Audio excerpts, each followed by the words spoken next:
Hello everyone, let us continue with the pharmacodynamics which we had started in the earlier lecture.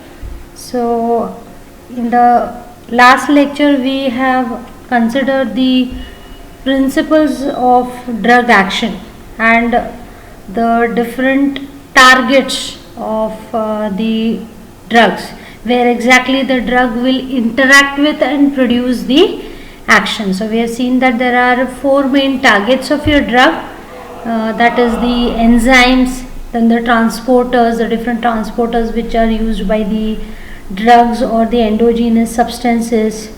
Again, there are different ion channels which could be also the targets of your drug, and even the receptors, the specialized biomolecules which are present maybe on the surface of the cell or towards the interior of the cell, which could be also an important target. That is, the drug may first interact with the receptor and then it may produce the further signals, okay, or it may initiate the signals which will carry the actual the signal transduction may be done further.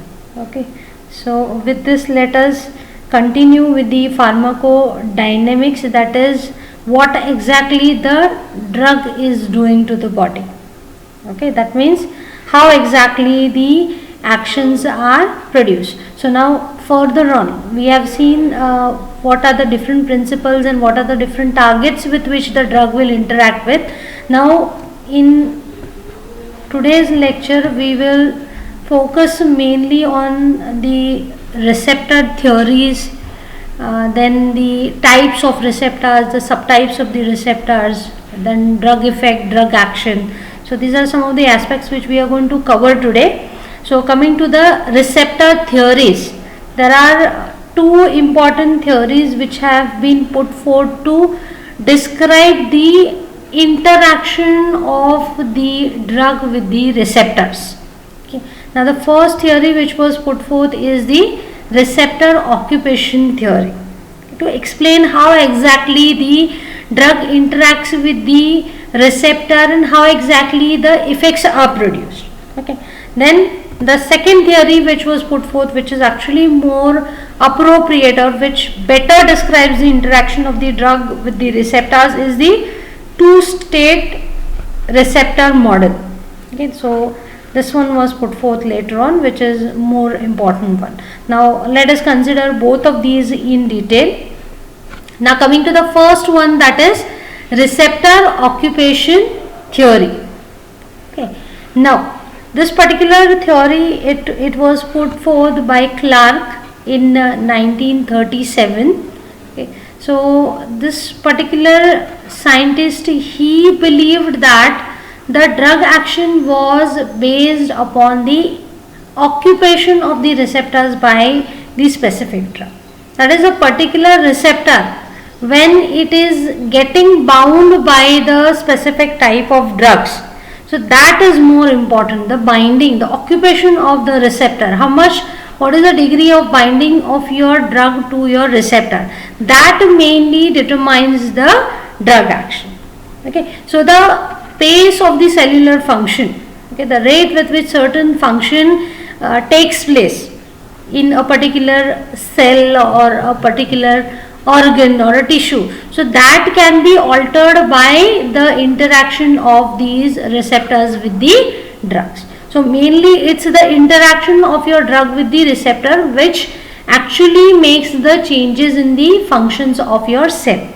Okay, so basically what is it? The binding of the receptor, occupation of the receptor by your drug, that is very important, is what he perceived. Okay, so he perceived that the interaction between these two molecular species, that is your drug which you are administering, denoted by D, and it interacts with the receptor. The second biomolecule is your receptor, denoted as R. Okay, so this interaction of D with the R, that is actually responsible for the effect of the drug, what kind of effect the drug is going to show.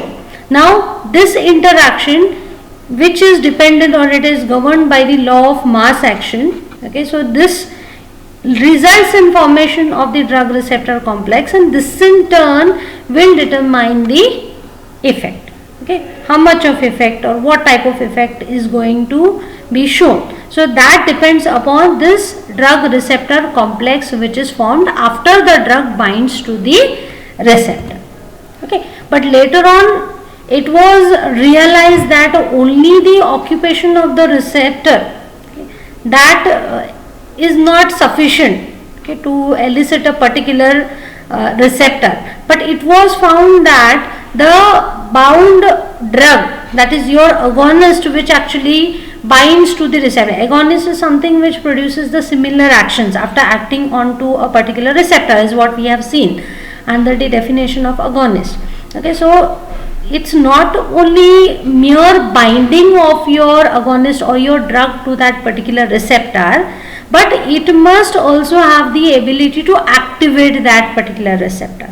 Just binding may not be sufficient. So it should induce some conformational changes in your receptor, and as a result of that the effects will be produced. Okay, because your antagonist, take a case of your antagonist. Antagonist can also occupy the receptor, right? But it does not show any effect, right? Okay, so there is a difference between the agonist and the antagonist, right? The agonist, it produces the response, but antagonist, what it does, it just binds to the receptor and it blocks that site. It does not show any action. That means what? An antagonist does not have the capacity to activate your receptor. Okay, so this is an important difference. Okay, merely drug binding to your receptor will not produce the action. There has to be some mechanism by which your drug should be able to induce the conformational changes in your receptor. So accordingly, two terms came into picture, that is affinity and the intrinsic activity. IA is the accepted short form, or it is also called as the efficacy of that drug to induce the changes in that particular receptor. Okay, so these are the two concepts. The first one, that is affinity. Affinity means it's the ability of your drug to bind to that particular receptor. Okay, so any of your drug should first have the affinity towards the receptor. So unless and until it has the affinity, it will not get bind to your receptor, right? So agonist, it has the affinity, that's why it binds to the receptor. Antagonist, yes, of course, it can also bind to the receptor. That means it has the affinity. So any substance which can bind to your receptor, that has the affinity towards that particular receptor. Okay, so this is an important property your drug must have. It must have the affinity towards your receptor. That is, it must be able to bind to your receptor. Okay. But at the same time, what we have seen, it's not merely the affinity which is important, but your drug should be able to activate the receptor. That is, it should be able to produce some conformational changes in your receptor. Okay, so that is known as the intrinsic activity of your drug.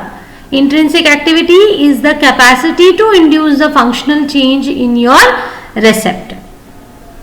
Okay, so both the affinity, that is its ability to bind to the receptor, that is also important. First the drug should bind to the receptor, and after that it should have the intrinsic activity, that is, it should be able to induce some conformational or functional changes in your receptor. Okay, so both are must for a drug to activate that particular receptor or to show a particular effect. Both of these are important.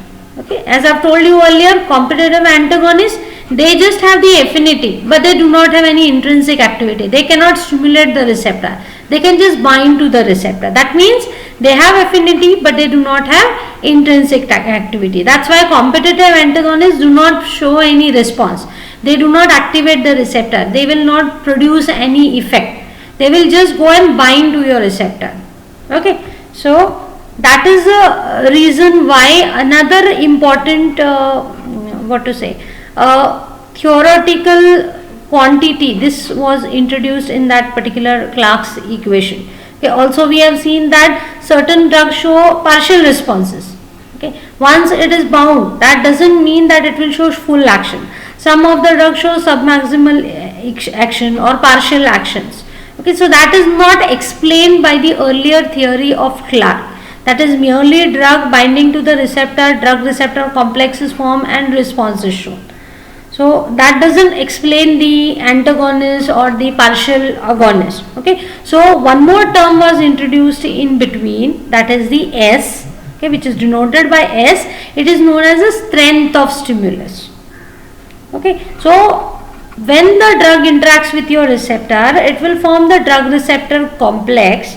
Not only that, that drug will interact with your receptor in such a way that some conformational changes will take place and it will produce some degree of stimulus. Okay, so depending upon what is the strength of the stimulus which is produced after the drug receptor interaction, so depending upon this S, what is the strength of stimulus, is the type of effect will be shown. Okay, so this effect E which is shown by your drug after it interacts with your receptor, it depends upon the strength of stimulus, how much stimulus is generated by the formation of this complex. So that will actually govern what type of effects are produced by your drug. Okay, now depending upon all these properties, depending upon the drug receptor interaction and the level of stimulus, you can have some conclusions about your agonist, antagonist, partial agonist, what the terms which we have seen in the earlier lectures. Okay, so what you can conclude from this is agonist, it has both the affinity as well as the maximal intrinsic activity. Okay, so the maximum intrinsic activity is denoted by 1. Okay, so when you say that a particular substance has maximum intrinsic activity, that is 1, that's a maximum value. Okay, now your drug agonist, which acts as an agonist, that means agonist is a substance which can bind to the receptor and show the response. Okay, show the full response actually. Okay, full agonist. So this has affinity, that is it can bind to the receptor, plus it has maximal intrinsic activity. So the value of intrinsic activity is 1 over here. Now the examples of agonists are adrenaline at the adrenergic receptor, histamine at the histaminergic receptor, morphine at the opioid receptors. Okay, now next one, that is the competitive antagonist. Now competitive antagonists, these can block the receptor, right? They do not show any action. They can bind to the receptor but they do not show action. Now why is it happening? That's because competitive antagonists, they have the affinity for that particular receptor. That is, they have the ability to bind to that receptor but they do not have any intrinsic activity. That is, they are not capable of inducing any conformational changes to that particular receptor. That is, their intrinsic activity is 0. That is the reason why a response is not elicited. Whereas here it is 1 in the case of agonists. That means they will elicit a full response. Okay, competitive antagonists do not elicit any response because intrinsic activity is 0. They cannot induce the conformational changes. They can just bind to the receptor because they have affinity. Okay, examples of competitive antagonists include propranolol, which is a beta blocker. Okay, adrenergic blocker it is, and atropine, which is a muscarinic blocker of acetylcholine. Okay, so they just bind to the receptor but they do not show any action. So they act as blockers of that particular receptor. The next is the partial agonist, is what we had considered earlier. So partial agonist, meaning these can bind to the receptor, induce the conformational changes, but they are such that partial effects are produced. Okay, because they have the affinity, okay, so that they can bind the receptor, but they have sub-maximal intrinsic activity. They do not have full intrinsic activity. Okay, they have partial intrinsic activity. They can induce the conformational changes but not to a maximum level. Okay, that is, their intrinsic activity is in between 0 and 1. 1 is the maximum, right? Okay, so partial agonist has the intrinsic activity in between 0 and 1. It does not have full intrinsic activity. Value of intrinsic activity is not 1. It is less than that. Okay, example of partial agonist is pentazocine. Then next is an inverse agonist. Okay, what is an inverse agonist? It's a substance which can bind to a particular receptor but produce the action opposite to that of an agonist. It will show exactly the reverse of it. Whatever action is shown by the agonist, it will show exactly opposite action to that. Okay, now why is it happening? Because inverse agonist, it has the affinity to that particular receptor so that it can bind to the receptor, but intrinsic activity has a minus sign. Okay, so it's between, the intrinsic activity is in between 0 and -1. So that's the reason why it produces the reverse actions, okay, or the opposite actions to that of the agonist. DNCM is the example of an inverse agonist. Okay, now this is to do with the different ligands, right? The ligands, any substance which can bind to your receptor, it is known as a ligand.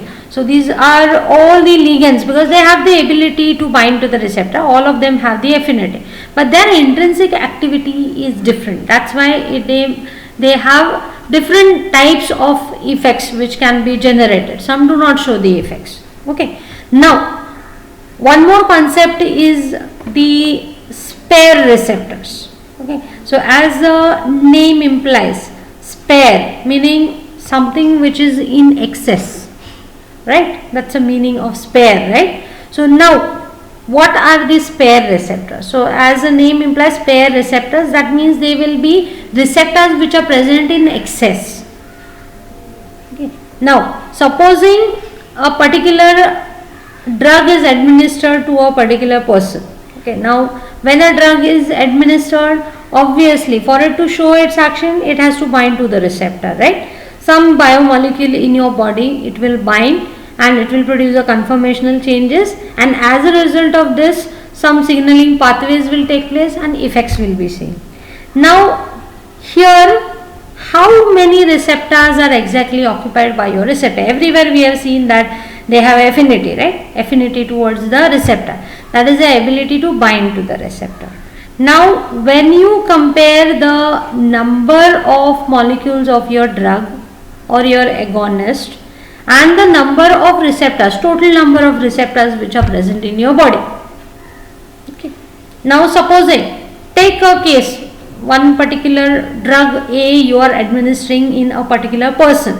Okay. When you administer 100 molecules of such drug in that particular person, okay, it's a full agonist. When it binds to the receptor, it will produce the action. Okay, it will show the effect. Some effect will be produced. Now supposing if you administer 100 molecules of this particular drug, and if the total number of receptors which are present in the body for that particular drug, it is 1000. Okay, 100 molecules of drug are introduced in the body, they have reached your systemic circulation, and 1000 receptors are available. Okay. Now since your 100 molecules of your drug are administered, all of them get bind to your drug, or say 50 molecules of your drug get bound to your receptors. Okay, now still, even though out of those 1000 receptors, only 50 molecules of your drug is getting bound to the 50 molecules of your receptor, will it not show full action?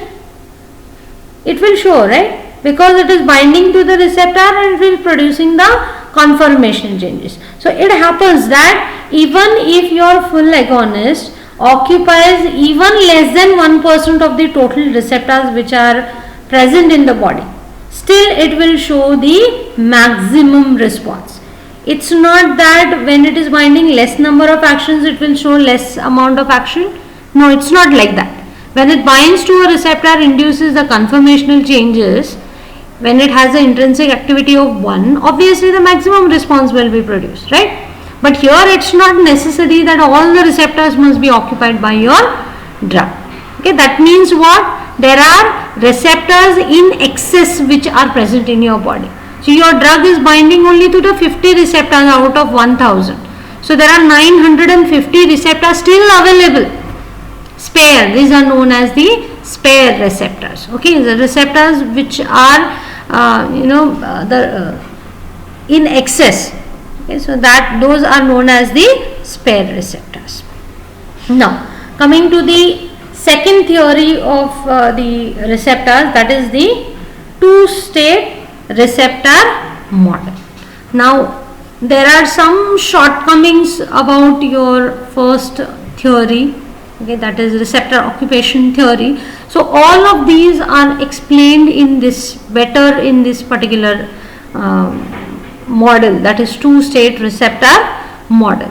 Now according to this theory, it is believed that the receptor exists in two interchangeable states, that is RA, that is the active form of your receptor, and an inactive form of receptor, that is RI. Okay, so this is the one. Now in the resting state, when there is no drug present in the body, this receptor exists in both the states, active state and inactive state, but both of them are in equilibrium with each other. Okay, so since they are in equilibrium with each other, there is no signal or a very weak signal is generated in the absence of agonist. So no response is produced over here. Okay, when they are in equilibrium, both the states, the active state and the inactive states. So this is what is seen at the equilibrium, at the resting equilibrium, wherein no drug is no type of drug, that is neither agonist, antagonist, partial agonist, nothing is present over here. So receptor will exist in both the states, active state and the inactive state, but both of them are in equilibrium. So there won't be any effect which is produced. Now let's take a case wherein an agonist binds to your receptor. Now when an agonist is administered, what is the meaning of agonist? Agonist is a substance which can bind to the receptor and induce the conformational changes, so that some response will be elicited which is characteristic to that particular receptor, right?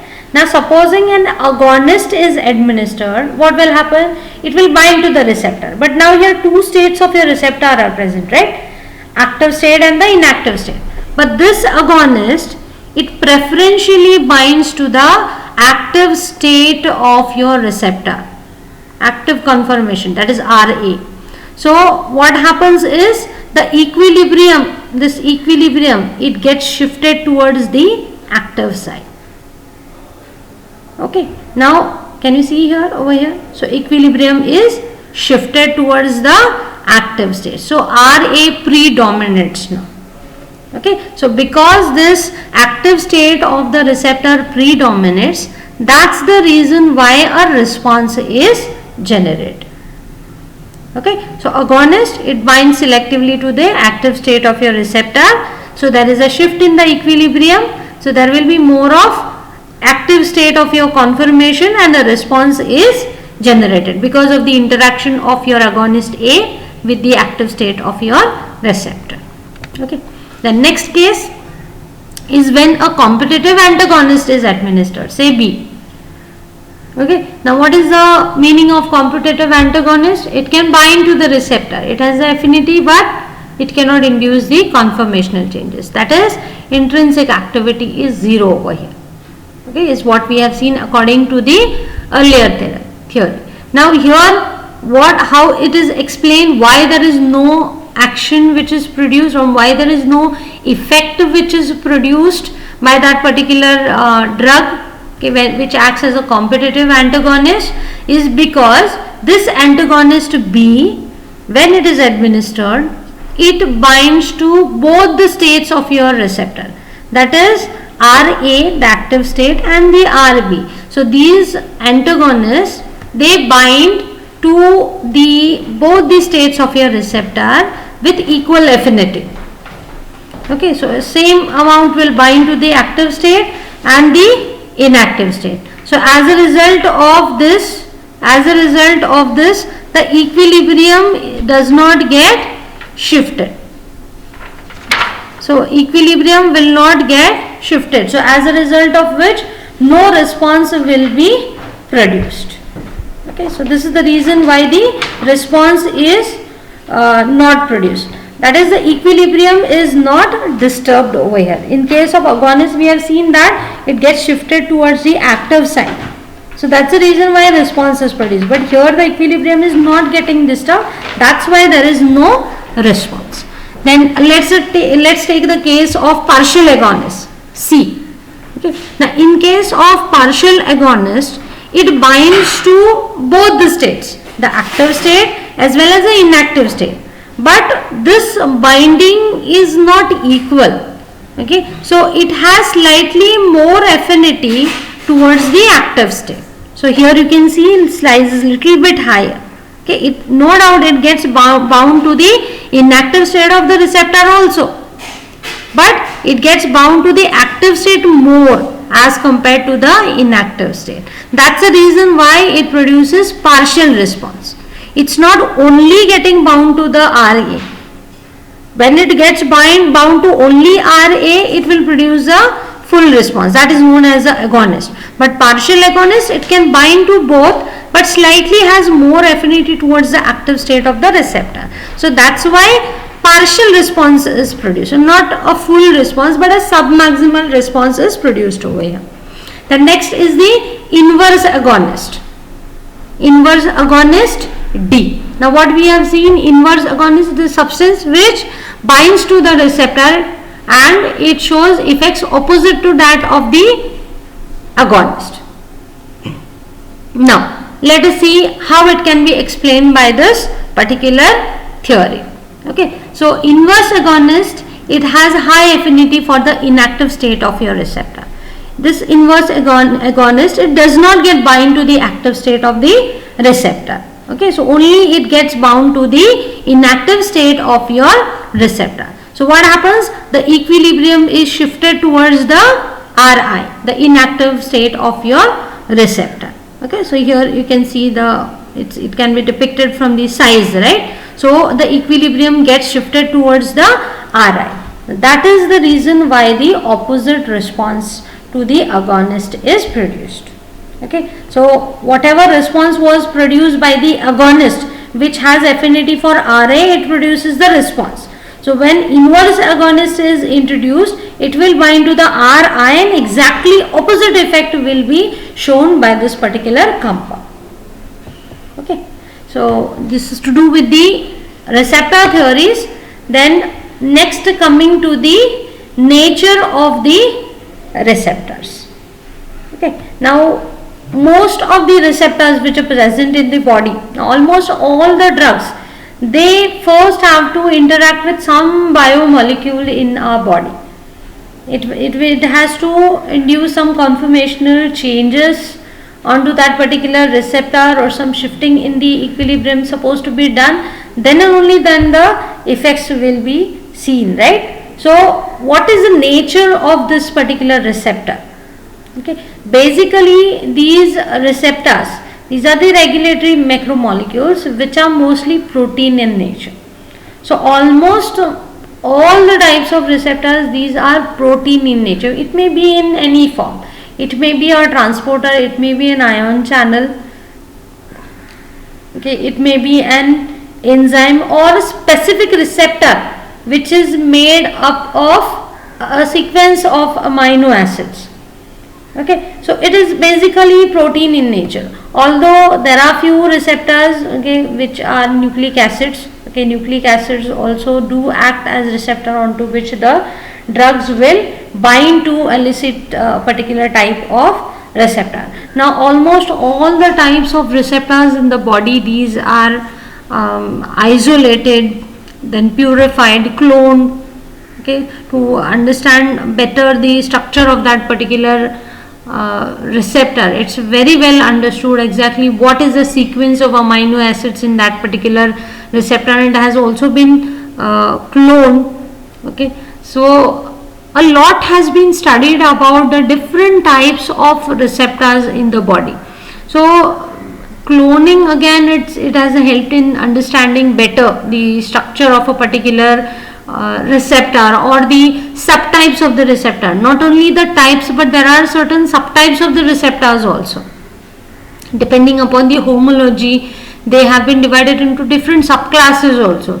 So there are a number of receptors which have been studied in detail, which have been cloned and which have been classified according to the homology in the structure. Okay, so accordingly they have been classified into four main families of the receptors. Okay, so almost all these types of receptors are basically made up of a particular sequence of amino acids. So these chains of amino acids, they form certain loops, certain subunits are being formed which are made up of those amino acids, and every type of receptor have its peculiar sequence of amino acids. Okay, so there are a number of receptors which are made up of several non-identical subunits. The number of receptors are available.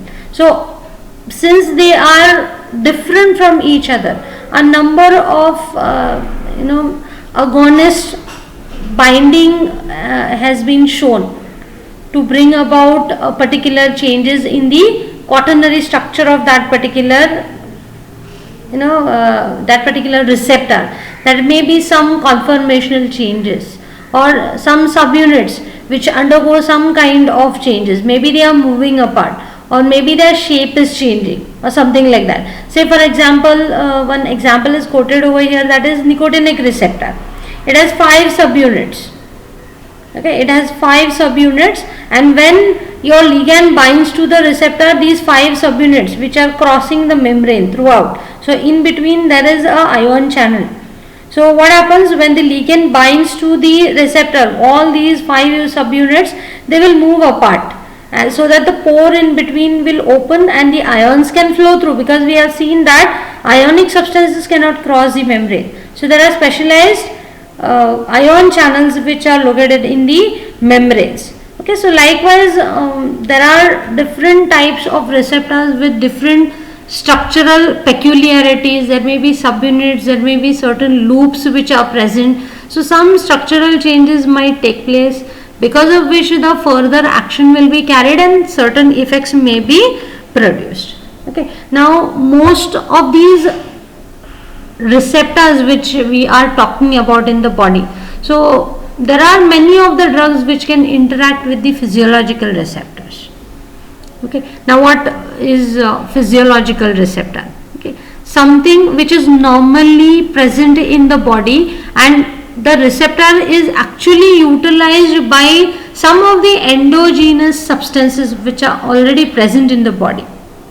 Okay, there are certain transmitters, okay, or certain hormones transmitters like your ACH, adrenaline, they have their specific receptors, right? Even certain hormones, they have specific receptor, right? Aldosterone receptors, they are specific receptors meant for the hormones or for the autocoils. So histaminergic receptor, specifically histamine will bind to it. Serotonergic receptor, serotonin will bind to it. PG receptors, okay, so likewise specific receptors are present for certain endogenous molecules which are present in the body, and most of the drugs will actually produce its action by interacting with these physiological receptors, which are meant to be processing the signals which are carried out by some endogenous substances. Okay, say for example cholinergic drugs are there, adrenergic drugs. Cholinergic drugs will interact with the acetylcholine receptor, adrenergic drugs will interact with the adrenergic receptor, histaminergic drugs are there, okay, or steroids or insulin. Okay, so these are all the examples of certain drugs which can even bind to certain endogenous receptors. Okay, that is the physiological receptors. Then in addition to that, now some truly drug receptors have also been found. That is, these are not meant to be bound by the endogenous substances. That is, these are specially meant for the drugs. Say for example benzodiazepine receptor. So this is a binding site which is bound only by the benzodiazepines, the drug, sulfonylurea receptor. So these are the specific for the specific type of drug. Okay, no endogenous substance will be able to bind to that particular receptor. The next concept is the receptor subtypes. Okay, now it's very clear that there are many receptors which have different subtypes. Okay, various subtypes of a particular receptor have been studied in detail. Now according to the homology in the structure, as we have seen earlier, that mostly the receptors are protein in nature, so they will have some amino acid particular sequence will be there, right? So these sequence, depending upon the homology in the sequence, they may be different, the sequences may be different. So according to the homology or the similarity in the sequence of amino acids, these receptors are again subclassified into various subtypes. Okay, so let us take an example of the receptors for the acetylcholine transmitter at the parasympathetic system. Okay, ACH. So when it was studied in detail, it was found to produce two types of actions, muscarinic actions and the nicotinic actions. So accordingly, the cholinergic receptors were classified into two types, that is the muscarinic receptor M type and the nicotinic receptor. So these are the two types of cholinergic receptors. Even about the adrenergic receptor, Elquist, he divided these adrenergic receptors into two types, alpha and beta. But then later on it was found out that within these types of receptors, again there are subtypes of the receptors. Say for example, in case of muscarinic receptor, there are 5 subtypes, M1, M2, M3, M4 and M5. In case of nicotinic receptors, there are two types, two subtypes again, NM, NN.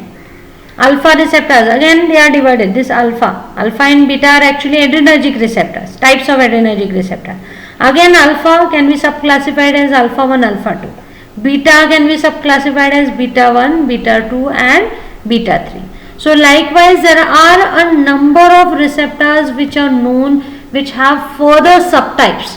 Okay, so there have been lot of studies which have been carried out, and selective agonists and antagonists also have been developed towards each of these subtypes of the receptors also. Then the next concept is the silent receptors. Okay, now what do you mean by this silent receptor? As the name implies, silent. Okay, meaning this receptors do not elicit any type of response.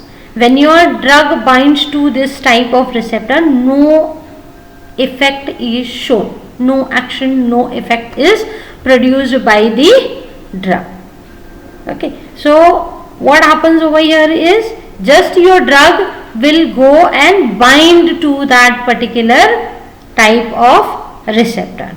Okay, so the specific type of drug will bind to specific type of receptor, but no pharmacological response is elicited. So these are better known as drug acceptors or sites of loss. Okay, say for example plasma proteins, we have seen under plasma protein bindings that many of the type of drugs, not all but many of the types of drugs can bind to the plasma proteins, right? So your drug will just go and bind to the plasma protein, but is it producing any action? No, it merely acts as a storage, right? Plasma protein binding makes the drug act for a longer period of time. It is not available for action, it is not available for metabolism, it is not available for excretion, is what we have seen in the implications, right? So here what happens, your drug can bind to it, but it does not produce any kind of response over here. So there are certain structures in the body which will just act as the acceptors for that particular drug. Okay, so such type of structures are known as silent receptors. Okay, now to avoid confusion, now this particular concept also makes a sense that it acts as an antagonist, but no, your drug when it binds to appropriate receptor, it shows the action, right? Okay, so when it binds to plasma protein, there is no action because that is not the receptor meant to produce that action. So you cannot call your drug as an antagonist when it binds to a particular biomolecule in your body, right? When it binds to the plasma protein, you cannot say that it is an antagonist, because binding to the plasma protein does not produce any action with any type of drug.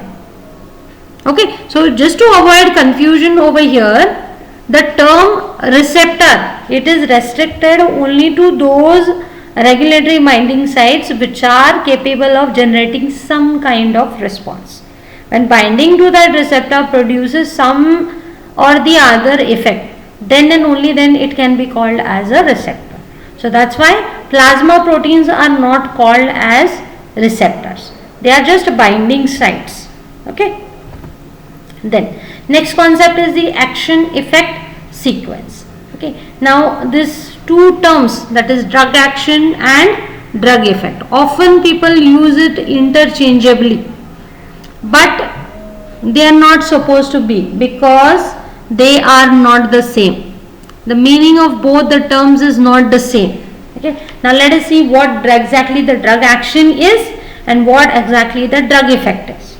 Okay. Now drug action, it means the initial combination of your drug with its receptor, resulting in the conformational changes in the letter, that is in your receptor. Means what? What is a drug action? Drug action is the ability for it to bind to the receptor and induce the conformational changes in your receptor. Or it may be prevention of the conformational changes through exclusion of the agonist, meaning your drug may bind to the receptor and prevent the conformation changes. That is, it may be an antagonist. That is also a drug action. Blocking a receptor, okay, that is also a drug action, means it is binding and it is preventing the conformational changes. So that is the drug action. Now let us see what is drug effect. Drug effect, it is the ultimate changes in the biological functions which are brought about as a result of the drug action. So as a result of drug action, as a result of binding and conformational changes or prevention of conformational changes, there may be some changes which may be produced in some biological function, and that is known as the drug effect. And this particular change in the biological function, it may be produced through a series of intermediate steps. Just binding and inducing conformational changes may not be sufficient to show the response of a particular drug. There are certain intermediate steps, these are known as transducer mechanisms. Okay, so there are some intermediary steps which must take place, as a result of which the ultimate effect is seen. Okay, or the ultimate response is seen. That is maybe the increase in heart rate, decrease in heart rate, increase in the force of contraction. So all these are the effects of the drug. Okay, what is a drug action?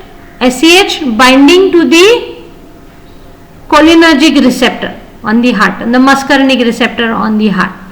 Okay, then inducing the conformational changes, that is drug action, action of the SAH. But what is the effect of SAH?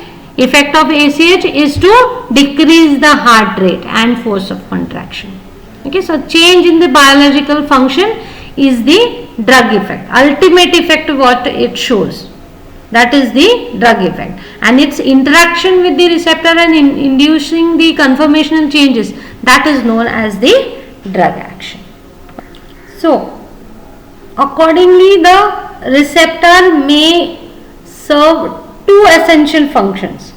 That is, first the recognition of your drug molecule, okay, which is involved in the drug action, and secondly the transduction of the signal into a response. That is exactly what effect that particular drug is supposed to show, what effects or what response that particular drug is supposed to show, the transduction of that signal. So that is the second function of your receptor. Now accordingly, a receptor has two main domains on it.